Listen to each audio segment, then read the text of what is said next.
All right, season 3, episode 20. At this point, we are a couple episodes into season 4. This is how far back we are. Yes. We watched this one like a couple weeks ago. We unexpectedly watched 5 X-Files in a day. Yeah, so our internet went out. We have this on Blu-ray. You were supposed to be at work. Yes. But without the internet, she couldn't be at work. So we watched a bunch of episodes. And that wasn't supposed to happen. So we weren't supposed to be this behind, but it is what it is. Let's talk about Jose Chung's From Outer Space, which is another Darren Morgan episode directed by Rob Bowman, who does, a lot of these episodes. And, of course, I bring his name up because he directed the X-Files movie, Fight the Future. So anytime I see his name, I always know this is going to be a good one, especially Darren Morgan, who wrote the previous funny episode, the Last Repose episode. Yes. Yeah. Okay, so we have got the opening of this episode is just hilarious. It's so right? good. It's so good. we've got this writer who's like talking to Scully about this abduction case, and this is like a reaccounting episode, and there's like these aliens that are out on like the road, and then this like monster beams down in front of them. Yeah, that it's like looks a Cyclops Ray kind of Harryhausen kind of like stop motion animation, and the aliens like look over at each other and talk in English, and they're like, freaking, the hell is that? What the hell? Yeah. I don't know. Yeah, it's the voices funny. they use. So funny. This is an episode that I remember pretty well from when I was younger, like growing up watching it. It's like a very iconic episode to me.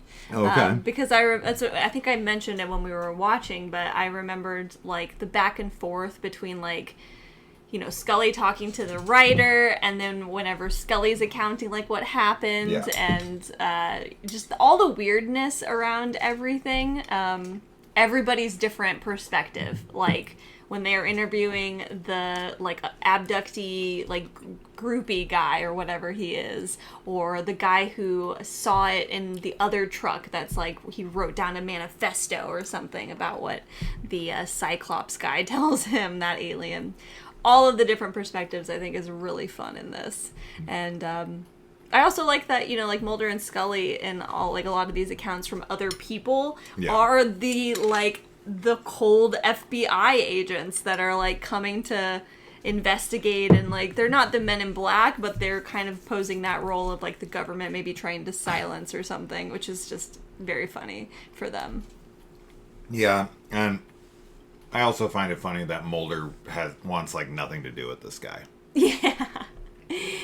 I think he's just as like, he tells him, he like asks him not to write it because he's like, you're gonna write the wrong thing and it's gonna like you set cause. Back, like what so many people are trying to do, which is to put a legitimate face on, alien abduction stories and investigations. And I think that is a really valid reason for him to not want it to be written, and that's something that I think paranormal investigators today still deal with, is that there's a stigmatized, like, entertainment value around paranormal investigations, but there are like legitimate people out there that are truly trying to do like proper investigations and get more answers about things that we don't currently have a great understanding of, and it can definitely hurt the cause.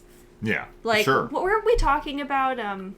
Not to go off on too much of a tangent, but I feel like we weren't talking about this. Maybe this is something I heard in a podcast from the people, I'm forgetting their names, the people behind like the Hellier documentary. I might have heard this in their podcast or something, but basically there was like some people or like a guy that was going to like legitimate like places that were supposedly haunted houses and setting up like making them seem haunted, like faking the haunting for people, so that when people would come, they would have experiences, and then it would like drive up, revenue or whatever. And that kind of thing is just like so awful to do, because there are people that like would go and be like, we're going to do an investigation, and then they would get like some evidence or something, but it's fake evidence. And it hurts the cause, and it also kind of hurts the people, like, doing that, too. But don't you think this is what the ghost hunters do? Oh, like on televised shows? stuff? Yeah, I mean, I definitely... Well, that's what I mean. That's the entertainment factor. Like, I grew up watching, like, the ghost hunters and stuff because I've always had, like, a morbid fascination with it. And there really wasn't other, things to watch. Like, I didn't have YouTube at some point, right, when I was younger. But, yeah, I definitely don't... I don't 100% believe that every paranormal show on television is, like, legitimate. In fact, I think especially if they're televised, and produced by really big companies, there's a huge chance that they're not, if anything happens in them. Yeah. It's implied in this episode that, I don't know if this is just because she's trying to be professional and she's in a professional setting, but it is implied in this episode that Scully might not curse. She might not be a cursor. Yeah. She might think that that's, like, too lowbrow. She's too intelligent for cuss words. I feel like we've heard her say it before. Something like damn or hell. I don't know. Maybe we haven't. I've never, like, paid attention to it, but it's I'm talking about the big words. Yeah, it's so funny, like, the one scene when she's like, they said they got your bleeping UFO. But he didn't say bleeping. Yeah. Well, yeah, that's what she says, but then the other guy that's, like, bleeping like every 2 seconds. Saying, yeah. Oh yeah. Yeah, in the story. Oh, you're saying when she's talking about it, you know, like her, but we know that that's her account being told through him as a character that's showing that that's how she's speaking. I think she's censoring it for like to be professional, like you said. To be professional. Yeah. But do you think Scully like curses in real life, like around like Mulder? Yeah, I do. Like, Mulder, what the fuck is this 100%. You think so? 100. She's like, are you fucking kidding me, Mulder? I mean, we've never seen it, and we've seen her in the most, like, dire situations. Yeah. And we've never heard her, Well, they don't really say the F word in this show. No, they don't. They can't. Yeah. I'm not saying that, but I'm just wondering if Scully is somebody. I'm going to pay attention now to see if we ever hear her curse. I don't remember. I really don't. Well, we're not allowed to unless it's like hell or bitch or something. Yeah. But it would be interesting to see an episode where she goes to say something and it like cuts, like a comedic cut, or like a big bleep. Yeah, I like where someone like honks a horn as she says it or something. She definitely comes off to me like someone who wouldn't. She seems like she's like very sophisticated. That's so funny. I totally see her as like having a sailor's mouth. Like outside of certain environments, not in work, but just in general, I could see her doing that. Maybe not. I feel like if she had a few drinks, maybe. Yeah. If she was just like kicking back. But I feel like Scully's almost always in professional mode. She is almost always in professional mode, that's for sure. What do you guys think? You guys think that Scully cusses like a sailor when she takes off that outfit? Off her shoulder pads. And if there's any time where she has cursed in the past that you remember, tell us, because I don't. But this one, so they find there's the couple that, witnesses this, and the daughter, or the girl is like, I don't know if it's her or her dad, I can't remember now, but they're kind of accusing the boyfriend of raping her.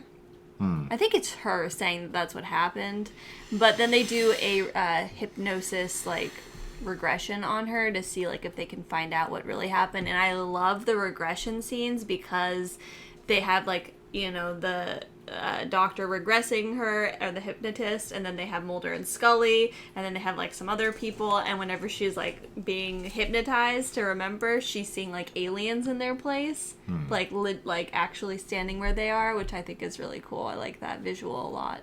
Yeah. Yeah.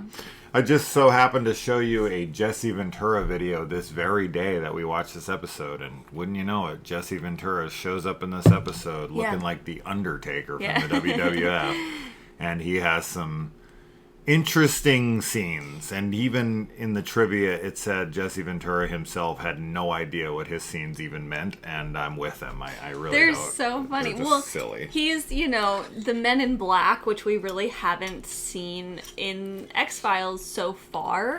Yeah. It's kind of implied that the Men in Black might be like the shadow government, I guess, in this. But in like UFO literature, like when like the Mothman Prophecies is, I haven't read that entire book, but that's definitely like there's a lot of accounts of people, and just outside of that book too. But whenever people observe like a UFO or some like alien phenomenon, then they're visited by these men in black who essentially try and like intimidate them to not tell their story.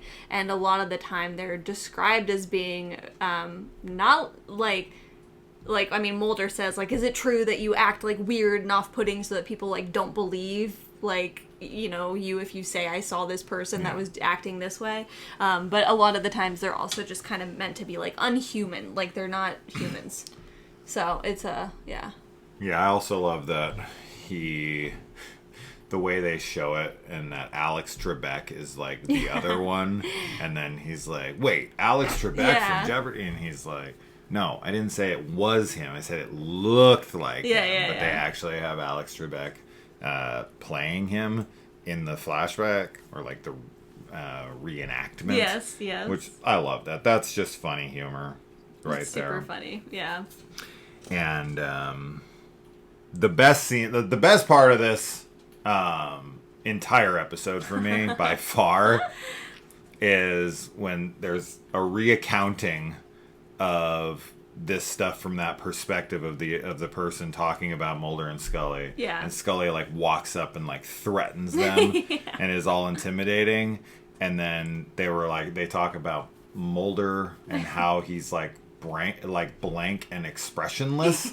And they're like, but he did react when he saw the body. Yeah. And it like cuts to Mulder and he's like, It's so the funny. way he yells and the like reacts got me so good, because it was the last thing I ever expected.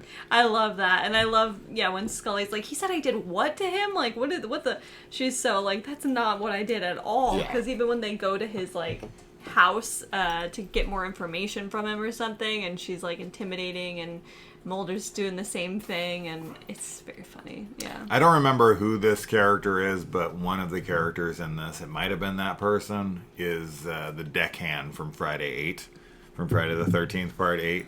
Can't remember what character he plays now, but he's one of the main characters in this. Oh, he's the hypnotist, I think. Is that? Oh, I think you're right. He's the guy that's hypnotizing right. them, yeah. Okay, thank you. Yeah, and then, all the stuff on the ship, too, like... when the boyfriend's talking about it and how they're like in a cage, and then there's like an alien next to them that's like smoking a cigarette. That's really funny. Talking telepathically to them. No, he's speaking out loud. He's like, no, you just said like in English. Like, what's going on? Like, he just keeps repeating he's like, it. This isn't happening. This isn't happening. Which then is repeated later by somebody That's repeated else. later by a like an army person who's like walking around, and he's repeating it. And then Mulder is interviewing him, and he's like, he basically says that the government has been staging like false UFO like abductions, but that this one, he's like, I don't know what happened, because he's like saying that they do this all the time, that they like put these like memory screens on people to think that they got abducted by aliens when they were abducted by like the government or something instead. We also got a return of a previous Darren Morgan character, good old Yappy himself. Yes. The psychic makes a quick appearance. We have a scene in a diner with one of the victims, and while they're like talking about something, they're like forming their mashed potatoes into like a mountain. This is a callback to Close Encounters of the Third Kind, or if you're a better man, you would know this from UHF, the Weird Al movie, which he parodies that scene in it, and that movie rules. Probably my second favorite scene in this episode, another one that's super funny, and it also has to do with Mulder, is they are talking to the he says he talked to the like server at this diner, and that Mulder comes in, and every single time he asks a question, he eats an entire piece of a pie in order to ask another question. So he like asks a question, then he eats an entire piece of pie, then asks another question, then orders another piece, whole pie. He eats an entire pie as he sits there and does this scene. I never did see that movie, A Ghost Story, with, I think it's Rooney Mara and Casey Affleck. And there's like a famous scene in that movie where it's like a 5-minute scene of just someone sitting at a table eating a pie, like a full pie in real time. And it's the whole scene is just that. And I'm like, that is some pretentious bullshit to make me sit there as you give your fucking, you know, one of your cast members diabetes. No thanks. But that scene is really, really funny. Yeah, it is. That's a really funny one. I actually looked this up. This is true. So in the episode, they make this claim, and I had to confirm it, but it is true that ex-President Jimmy Carter reported a UFO sighting. Yes. Mm-hmm. I did actually know this was a true thing. They found out later, as they hid it. It's a weather balloon. They covered it up. I forget what they said it was. Oh, they said that in this episode they actually say it. They just don't, I don't think they say it towards the Jimmy Carter thing. But they say that a good majority of UFO sightings are mistaken for Jupiter? Oh, yeah, that's what the Men in Black guy, that's what Jesse Ventura's character says. He's like, yeah, you saw Venus. I think it's Venus. I think it's Venus, too. Yeah. Yeah, but Jimmy Carter, that's what it was. He supposedly saw Venus. Yeah. I don't believe it. I think those guys that named planets are lonely and horny, because you've got Venus, which rhymes with penis, and Uranus. Yeah. It's like, bro. Bro. We may be sitting here talking about penis and Uranus. But what'd you say? All right. Yeah, great episode. Super fun. Super, super fun. And we'll see you in the next one. All right.